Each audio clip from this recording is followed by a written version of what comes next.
खुलुमबाय आंनि नामा निशा दैमारि आं उदालगुरिनिफ्राय जोंना अफिस दङ गलमा नियर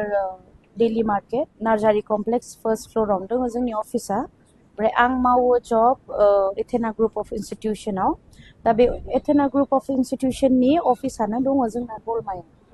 थ' जोङो आं स्टुडेन्टफोरखौ काउन्सिलिं खालामो जायफोरा जेनेबा आसामावबो फरायो गथ'फोरा किन्तु एसे फिसफोरा हाइखाय दा किसुमाना बाहेरावबो फरायनो नागिरो दा नागिरनायखाय आं मा खालामो दायो आं स्टुडेन्टफोरखौ फ्रि अफ कस्टआवनो काउन्सिलिं खालामो जायफोरनो काउन्सिलिं नांगौ एडुकेसननि फारसेहै जोंनि अफिसाव फैनो हागोन रायज्लायनो हागोन ओरैनो जोंनि एथेना ग्रुप अफ इन्स्टिटिउसनाव गोबां कर्स दङ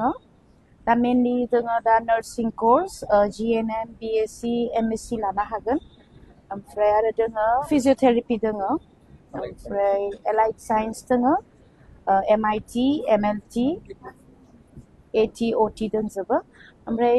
दा सोरबाफोर आंनियाव माबाफोर सोंनोबाला सोंजागोन फन कन्टेक्ट नाम्बार होगोन आं कन्टेक्टआवबो सोंजागोन जुदि गोजानबालाथ' जों फनजोंनो कन्टेक्ट खालामो आंजों दा गोबां स्टुडेन्टस दङ जोंना उदालगुरि क'क्राझार बाक्सा चिरांनिफ्राय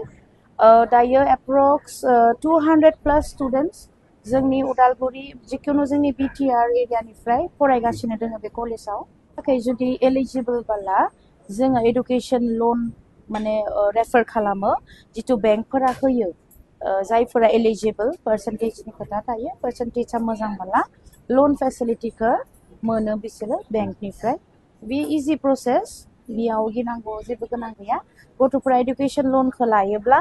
लाखांनानै फरायखांनानै जेब्लानाखि बिसोरो जब मोनगोन जब मोनब्लासो बिसोरो बेखौ माने लासै लासै पे खालामनांगौ बेनोथ'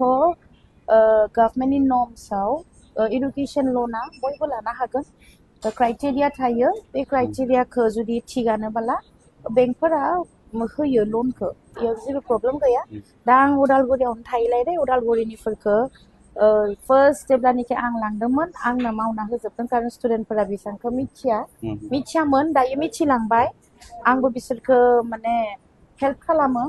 सापर्ट खालामो जोंनिया टाइप हस्पिटाल्सफोर दङ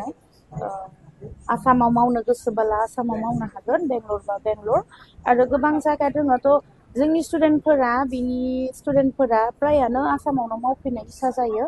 जोंना जितु पास आउट स्टुडेन्टस दङ किसुमाना तेजपुर हस्पिटालाव मावगासिनो दङ किसुमाना रौताव मावगासिनो दङ गुवाहाटियावबो दङ बेंगलरावबो दङ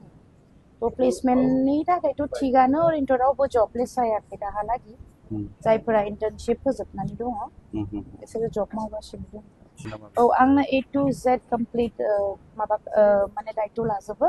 फार्स्ट एडमिशननिफ्राय लानानै बिसोरखौ दिनहैनायनिफ्राय हस्टेल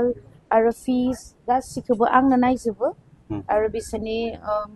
फैफिनायाव जेब्लानाखि जोबगोन कर्स कमप्लिशननि उनावबो प्लेसमेन्टनि थाखाय आं रायज्लायनाय जायो गासैबो हस्पिटालफोर